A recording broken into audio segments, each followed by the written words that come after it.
everybody. I have to apologise for that. That was a bit of a disaster, and I'm sure you've all been completely across what a train wreck it was. Hopefully everyone out there can hear us. If you can, just put up your hand. All good? Okay, excellent. And hopefully that's working on Facebook as well. There's a bit of a lag there. We did have a pre-recorded presentation with both Christine and Peter, which we were hoping we'd be able to play you, but I think we might just have to wing it now. So to welcome you all, this is the Robin Boyd Late Works talk in association with Open House Melbourne.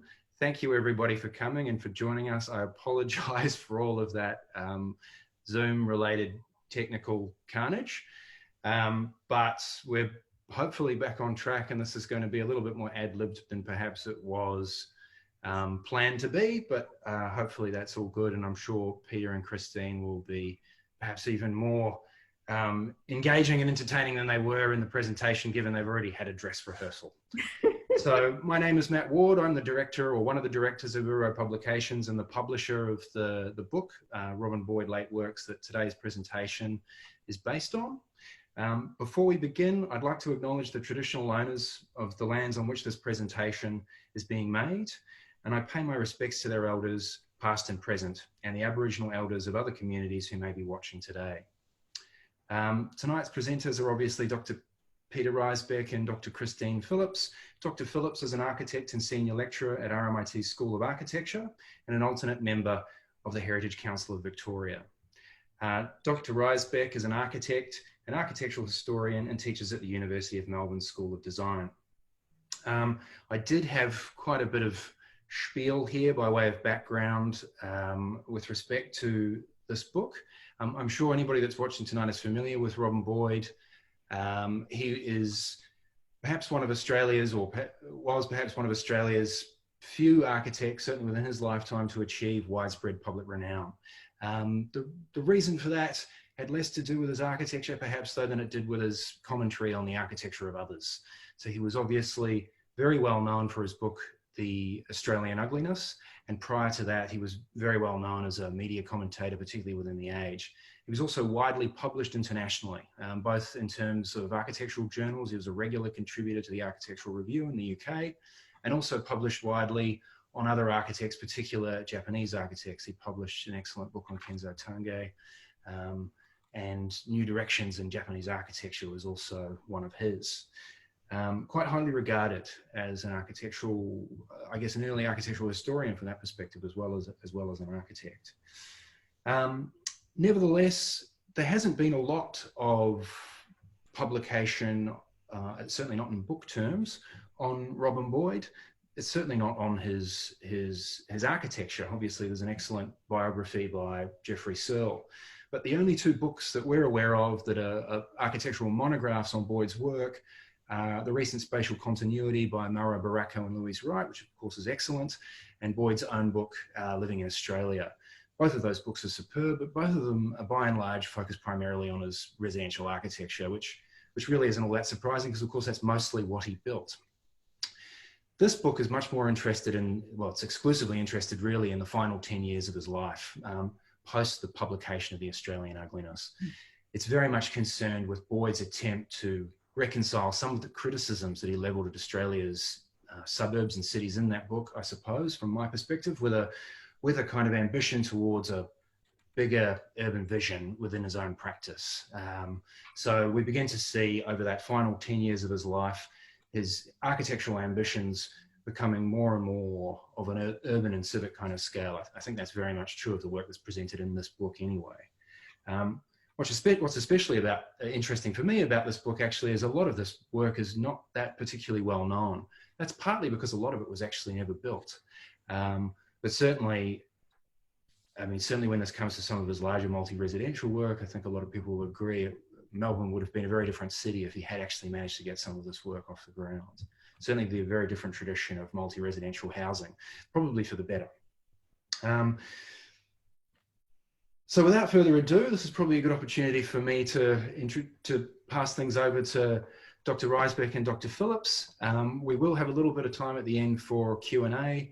So please post your questions to both Facebook and Zoom if you're in either of those platforms, and I'll relay them to our speakers. So thank you, Peter and Christine. I'll jump out and hand over to you guys. Yep.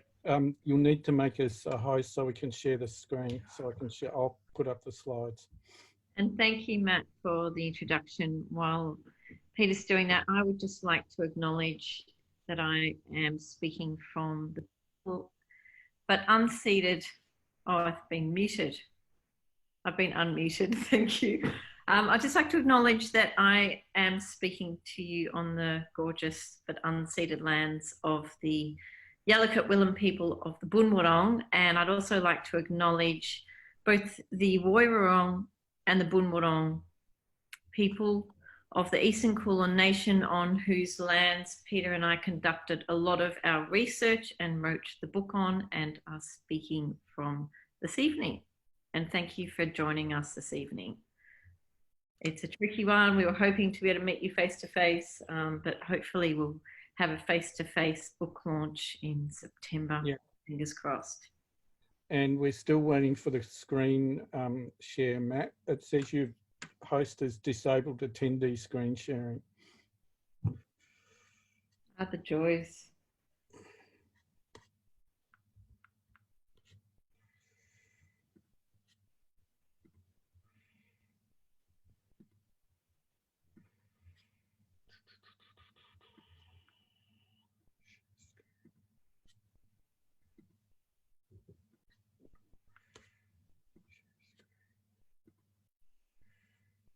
Do you want to try now, Peter?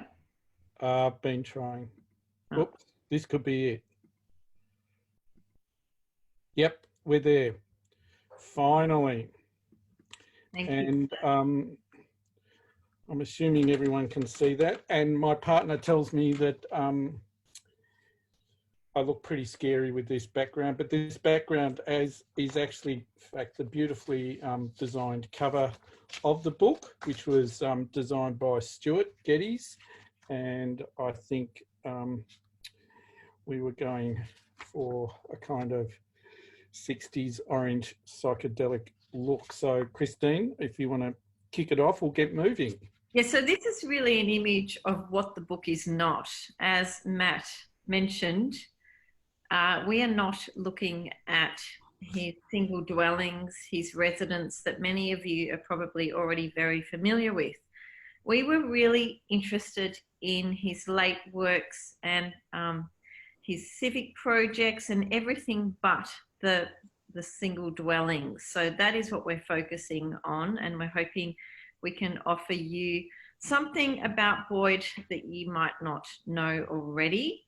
And we find a lot of his experiments in these larger projects were very interesting, and it came out of sort of 10 years of research that Peter and I worked on together. And I think it would be fair to say our position shifted over those 10 years. So what you'll see in our book is a manifestation of that research and our refining of our position.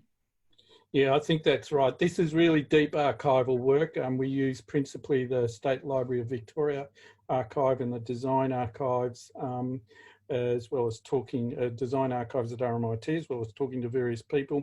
And it was kind of iterative. So we sort of did some papers for Sahans, and we thought, you know, was Boyd a brutalist, or was he this, or was he that? And then because of that, we came to finally writing the book. We were able to reconsider those things, and it was kind of an iterative process. Try and get across to the next one.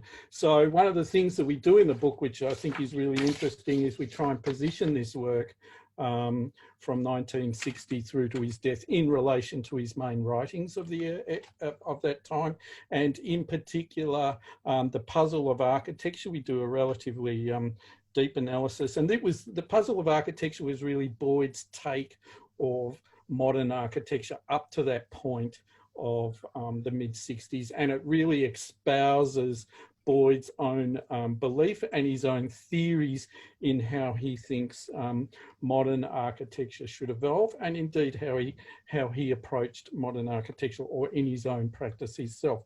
I think some people have sort of said that Boyd's a bit of a bowerbird, that he's too experimental, that he's all over the place. But I think what's really interesting and what we draw out is the fact that he was actually trying to work from a coherent set of theoretical principles. The other thing, of course, is his great love of Japanese architecture and the metabolists, which we talk a lot about in the book. And more, I think, interestingly, the great, great, great Australian dream. The story of that is covered in the book as well. And I think that was written 10 years after the publication of the Australian Ugliness. And it's a really, really amazing book. It was not published until after Boyd's death. And unlike, I guess, The Puzzle of Architecture, which is a critique of architecture in some ways, The Great, Great Australian Dream is actually a new social critique of Australia and Australian culture. And just to note also that while the book's called Late Works, that he did die very young in 1971. So a lot of this work was really what you would consider a mid-career point for many architects. So we had that in mind when we were writing this, and who knows what trajectory Boyd would have taken if he had have lived longer.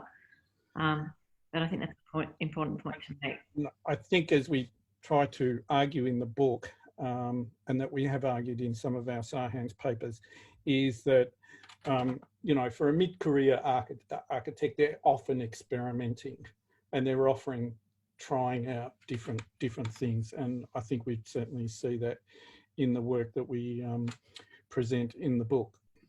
Christine. One of my favourite projects, and an absolutely stunning drawing that you see here, is Boyd's design for the Carnage Towers, and there are several iterations of this design. Conrad Hayman wrote a great article on these designs, and we really delved into the archives and looked at the various iterations. I think it would be pretty fair to say that they are very parallel to a lot of the work of the Japanese metabolists, particularly in the way they were dealing with that raw concrete materiality, that sort of tree-like organic mega structure that you can see in the form of the tower here. And many of you are probably familiar with the Domain Park Towers. That was a built work that Boyd did earlier than this one. This one was unfortunately never built. And I think you really see a shift in the way he dealt with the landscape. At the Domain Park Towers, there was a very strong connection to the surrounding parklands. But in this scheme here, he really brings that outdoor garden experience into the building itself. So there's a lot of outdoor little balconies that are vertically distributed up that tower, and along with that connection to the surrounding parklands here. So it's a very beautiful and rich relationship between the building and the surrounding landscape.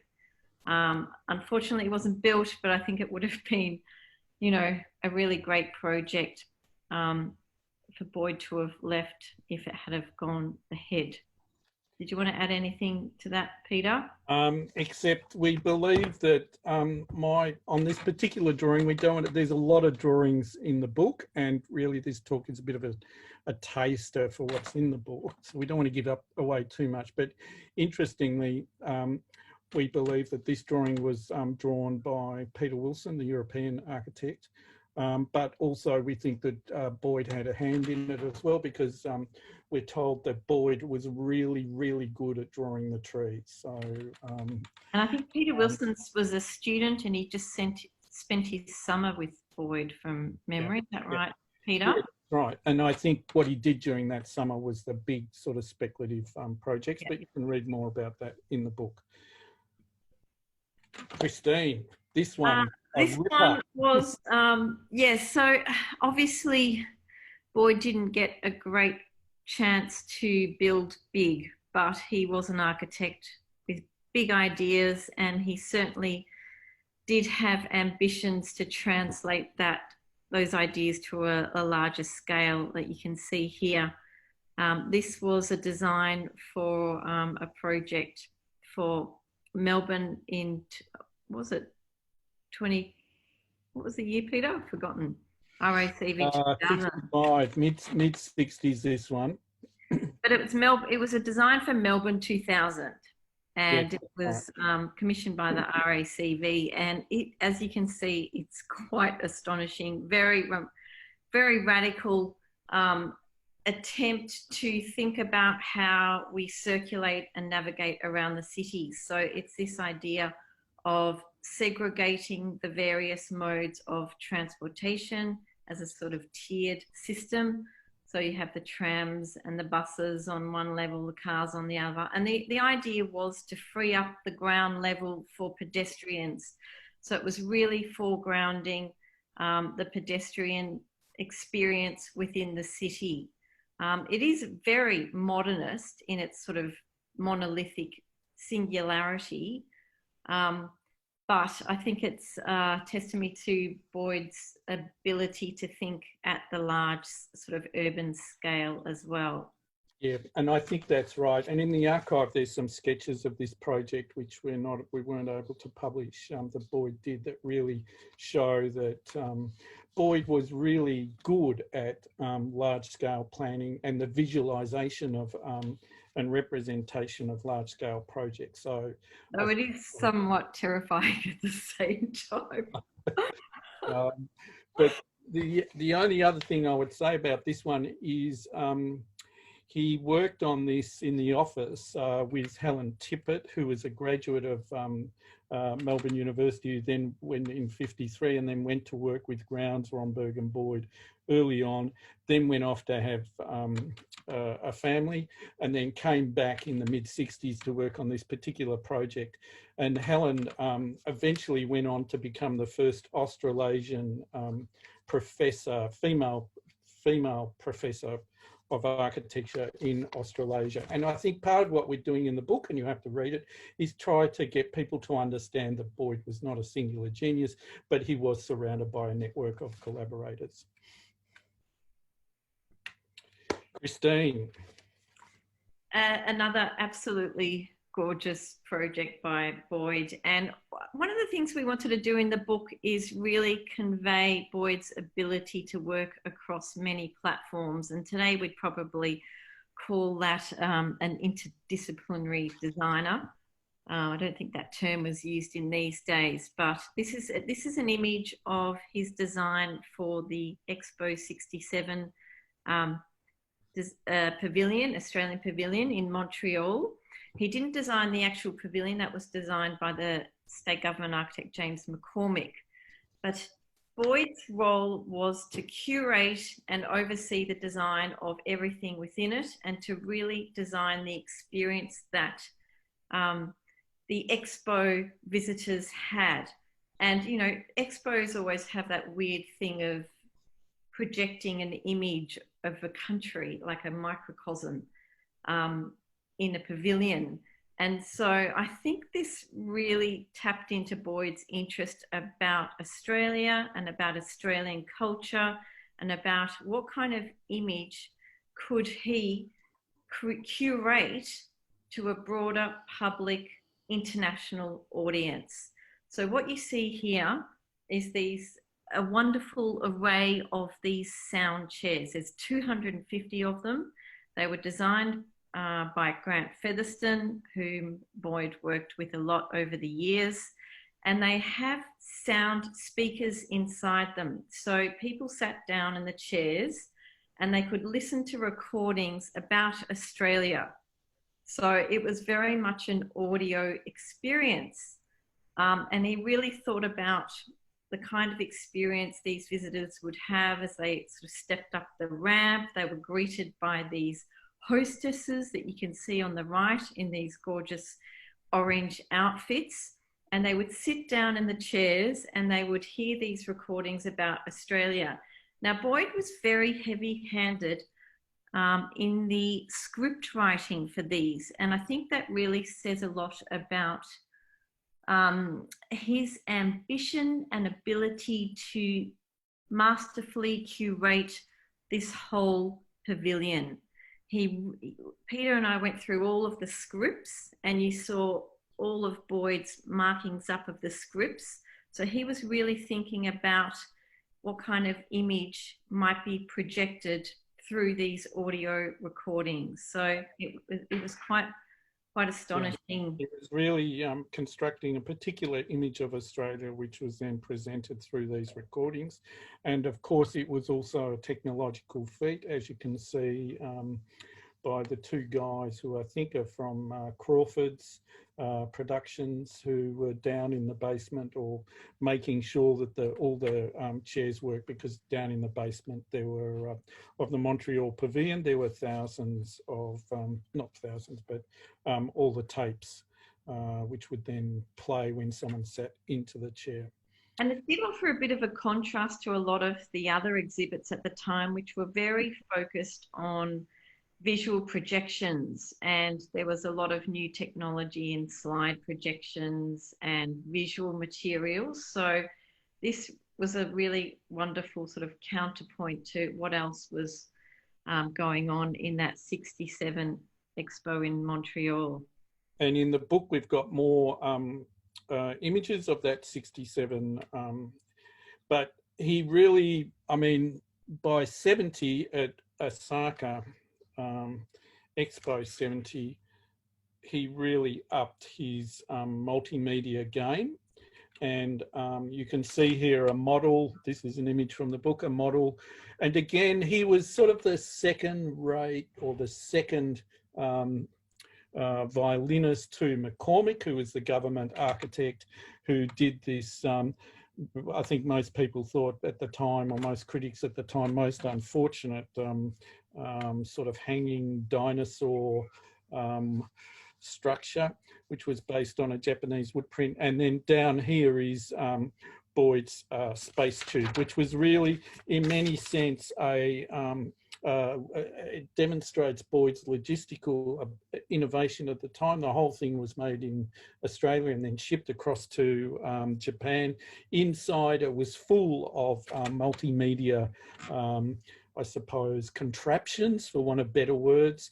And, you know, in the book, I think in some of the other stuff we've looked at, is we can really see again that Boyd was really at the forefront of multimedia innovation. And in fact, the cover of our book shows what was in fact inside one of those boxes.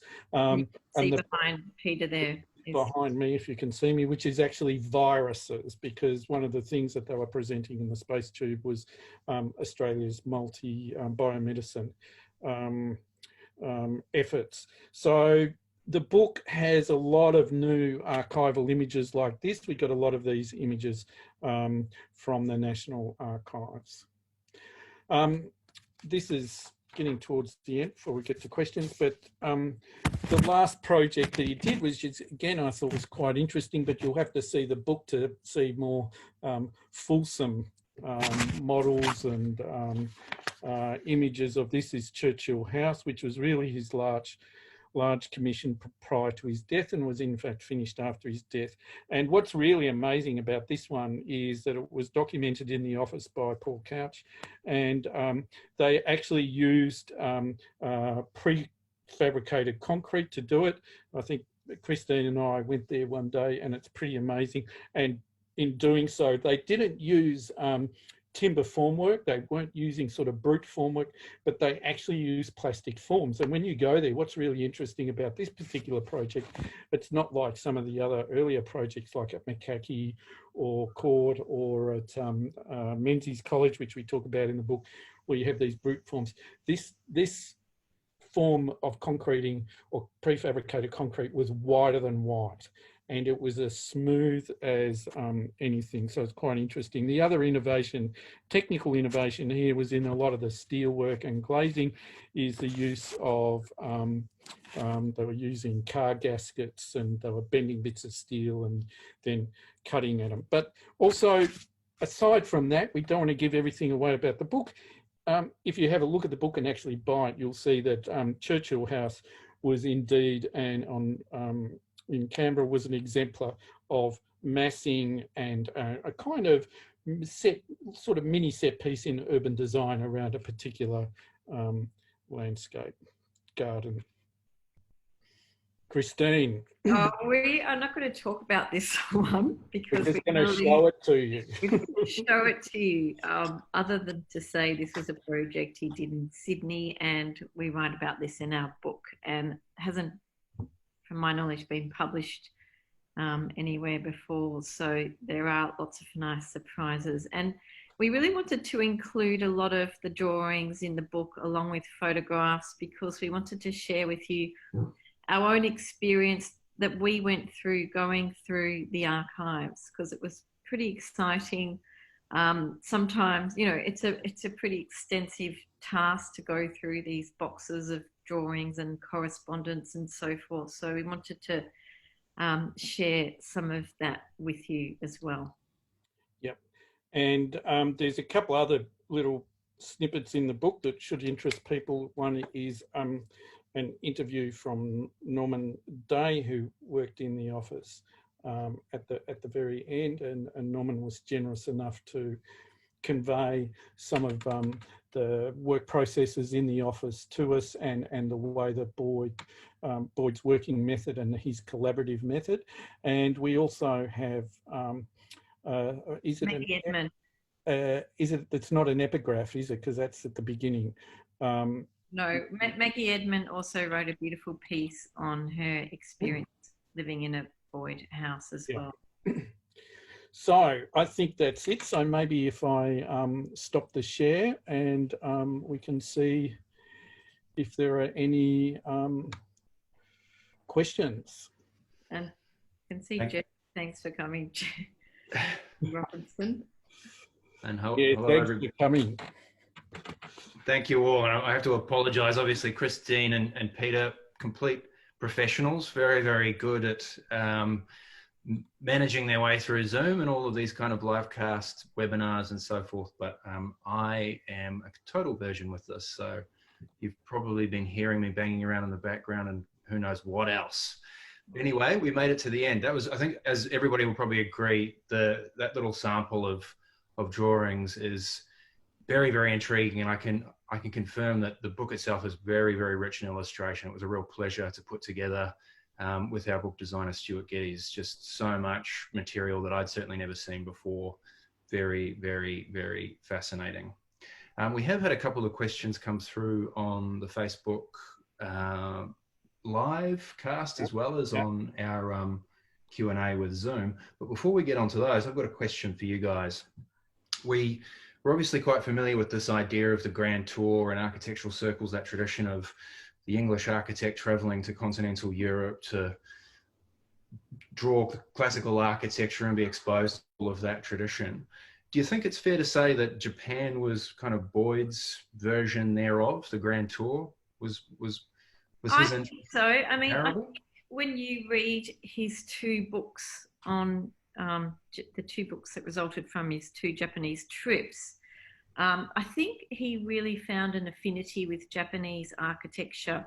And it wasn't just the metabolist stuff. He really loved the traditional Japanese architecture. And I think what he saw, I mean, if you go back to Boyd's book, Victorian Modern, which was the first one he wrote that was published in 1947, there was this a constant fascination with for Boyd about a coherence, and he really wanted that for Australian architecture. He wanted a coherent architecture that came out of the Australian climate, the Australian landscape, Australian culture, and I think he recognised that in Japanese architecture.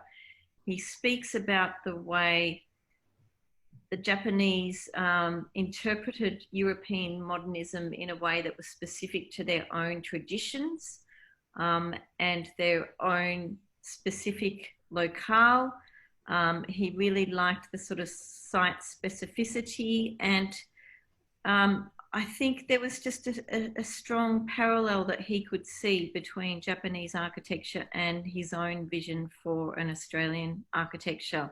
And of course, I mean, if we go into the metabolist stuff, there was a bit of a fear and a panic during that period of the 50s and the 60s, and probably went on to the 70s, around population and how we might design for growing populations around the world. And certainly the Japanese metabolist work were talking about the idea of growth and how you might be able to design for that growth. So I think Boyd also had that in mind, and thinking about looking his sort of designs for the larger urban projects within Australia. He was seeking ways to deal with urban growth as well. Mm-hmm. Yeah, and I think I'll just add quickly that I think Boyd had gone to the States to MIT in the late 50s, and he was kind of hanging around with that tweedy academic mid-century modernism set with, I think, people like Jose Luis Sert.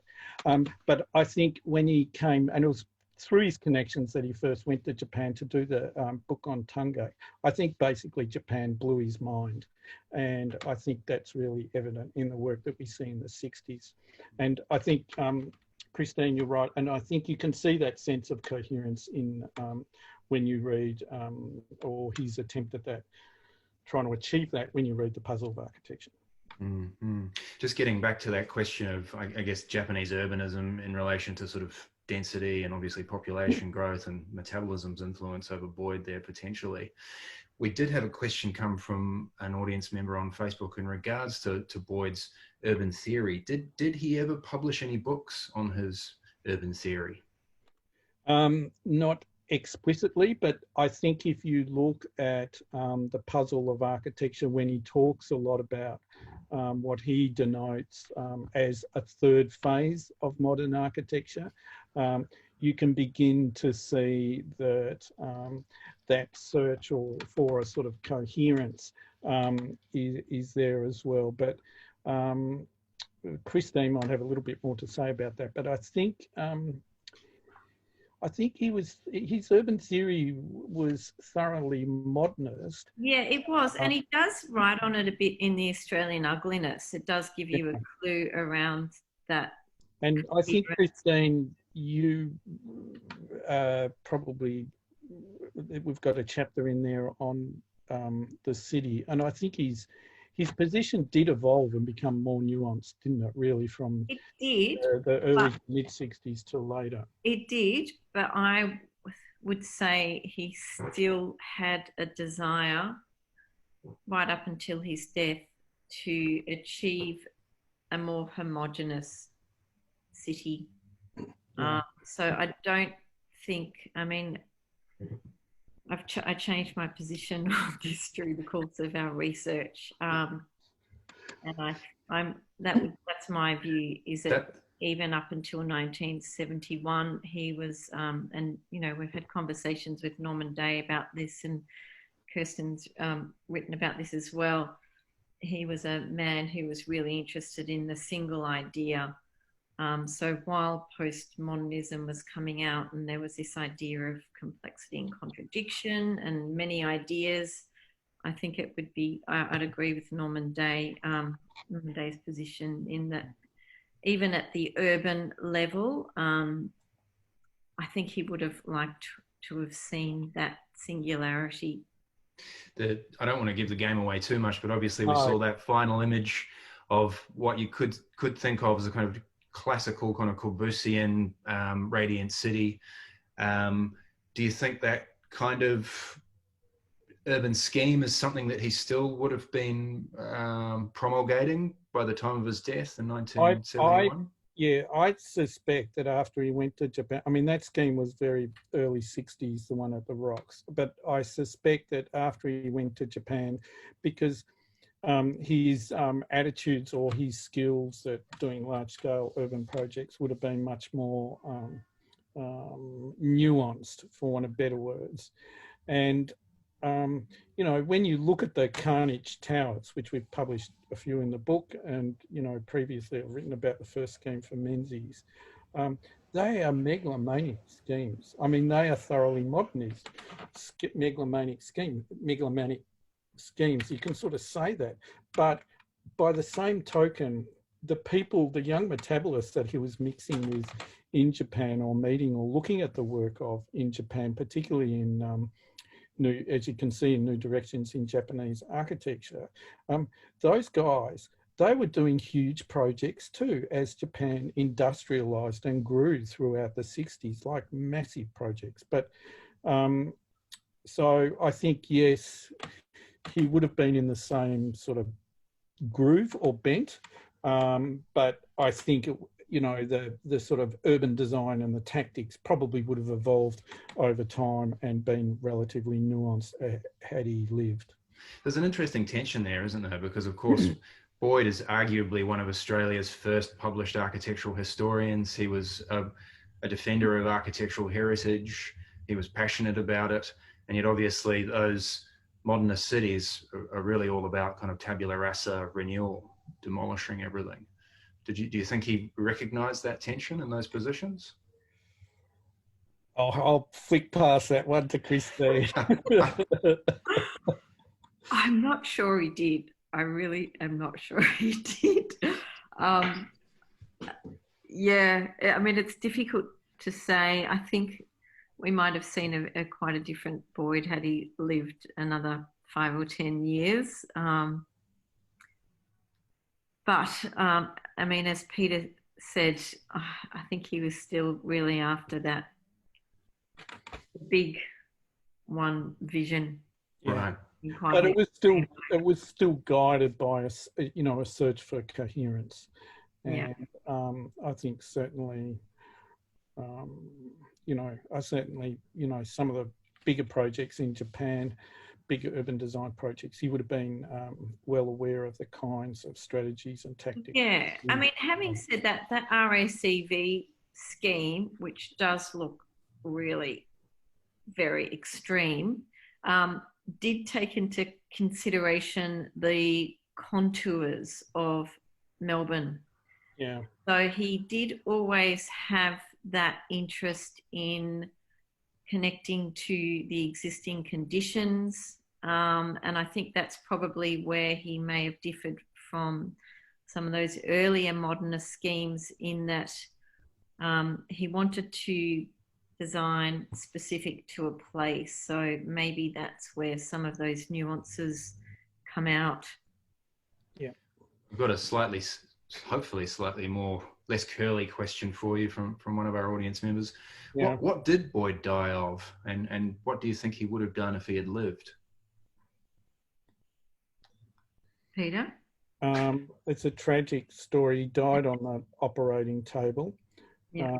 I think the last bit of our book, you'll have to read it for the full details and the aftermath of the impact of that. Unexpected. It was totally unexpected. And he was working in the hospital bed, and he thought he was going to make it out, and everyone else thought he was going to make it out. So it was quite tragic. But you'll have to get the book to read that. And I think, the last portion of what we've written about that is really interesting. I think, look, he was struggling. We've got a bit to say about this in the book. He was struggling to get commissions at that point. I think just prior to his death, there was talk and, quite probably that he would become chair of architecture at Melbourne University. And I think certainly he would have continued to have got public commissions as he went on. I think in the 60s it was probably in some ways the luck of the draw that he did not get more commissions. It was also because I think if you read the interview on Norman, there was some that we've got from Norman, there were some other reasons for that as well. And Conrad Hayman speaks about, he lost a lot of major jobs to the big commercial firms like Bates Smart, McCutcheon. So I think probably and Young and Freeman, Young and Freeman, all those big guns. Yeah. So. Well, a final question here from one of our audience members. Why do you think his later works are relatively unknown and unpublished? I think people, especially, you know, you see a lot out there on mid-century modern, and it's always about the house. And his houses are delightful and innovative, and, you know, we can learn a lot from them.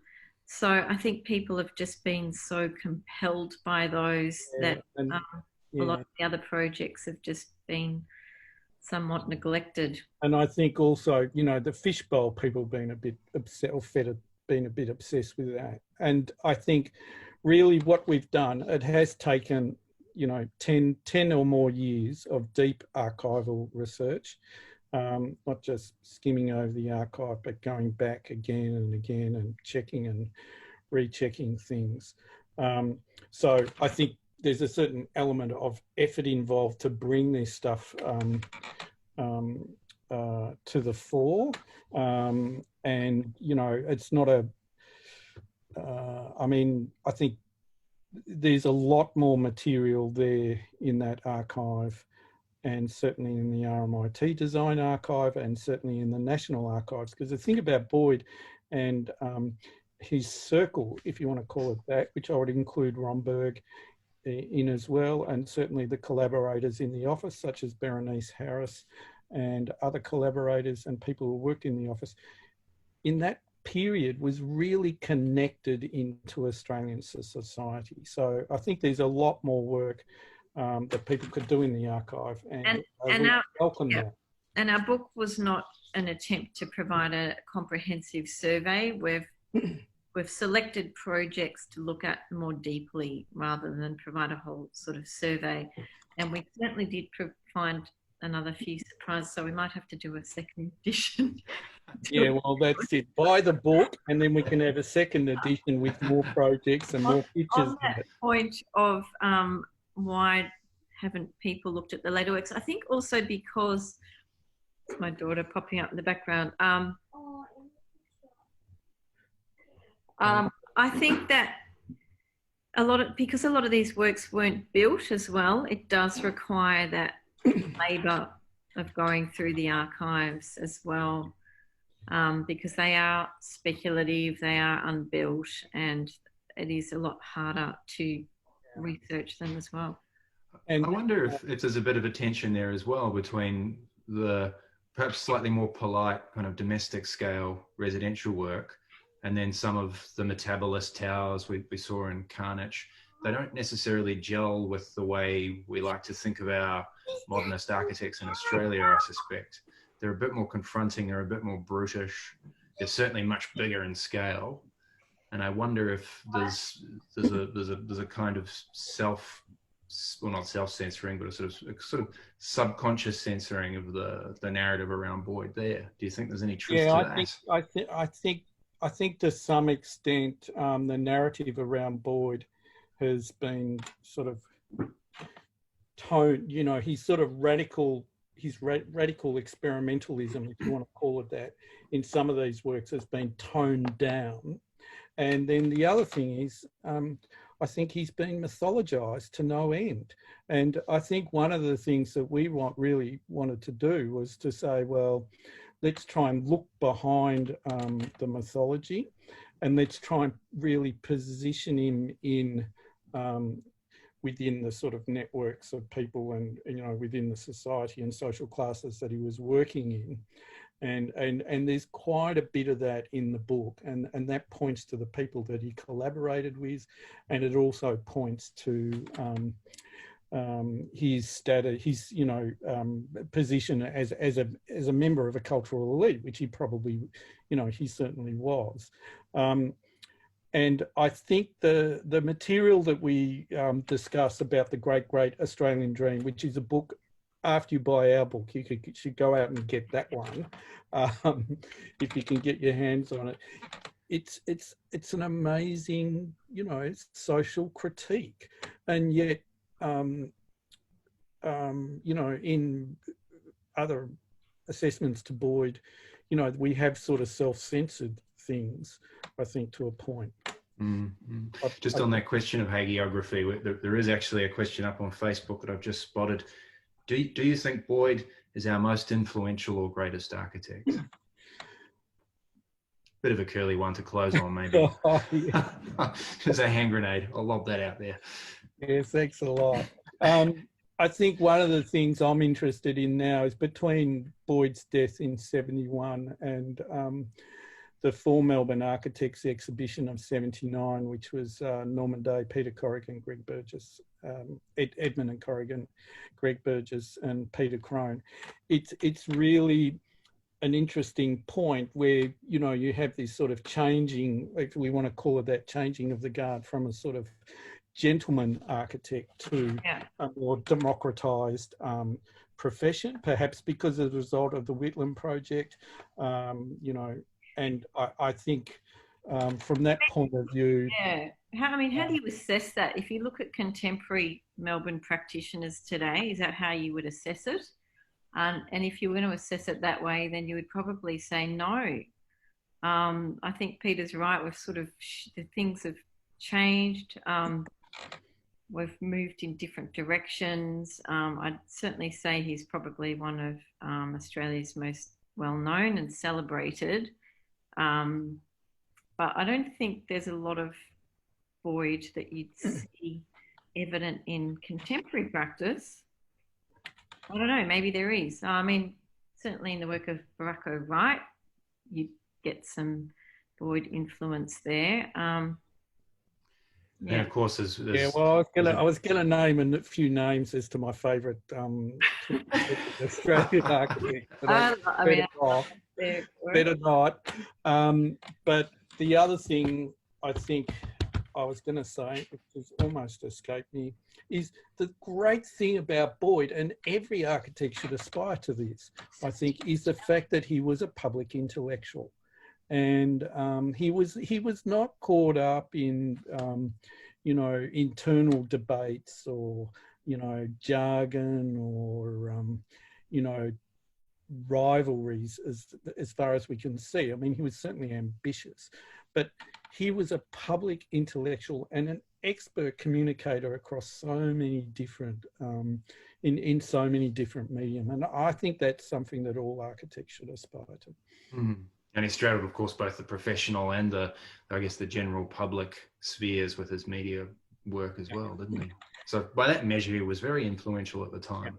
And I think Christine will agree. We want to stress that he was not a heroic individual. Someone with that, you know, prolific output of writing, being able to do multimedia, designing furniture, doing houses, doing other public works, you know, had collaborators and had a network of people, and that, you know, he was able to bounce things off or to work within. He was a lone genius, and it just sort of all came out of his mouth. Well, listen, I think we've hit 6 o'clock, and despite the fact we were... Christine. I'm being bombarded and I'm getting used to the video interruptions. So thank you for bearing with me on that. Listen, guys, I think we'll wrap it up there, but thank you everybody for bearing with us tonight. I'm sorry about those technical difficulties early on. The book is going to be out in September.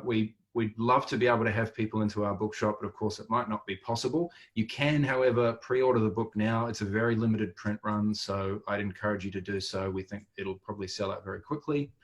And if you do pre-order the book, of course, you'll be one of the first people to get a copy. So just go through to our uropublications.com website there and you should be able to find it. There's also a link in the event description on the Facebook page. Thanks so much, Matt, for arranging this. You've been a great publisher. And we should also put in a big plug for RMIT, who certainly helped to fund the book. And hopefully when we get out of COVID, we will have quite a few book launches. Yeah. So I think thank you, a huge thank you to RMIT. And likewise the Robin Boyd Foundation, who have been absolutely phenomenal in their help with this book. So thank you to both those institutions. And a big thank you to you both for putting up with my technological incompetence.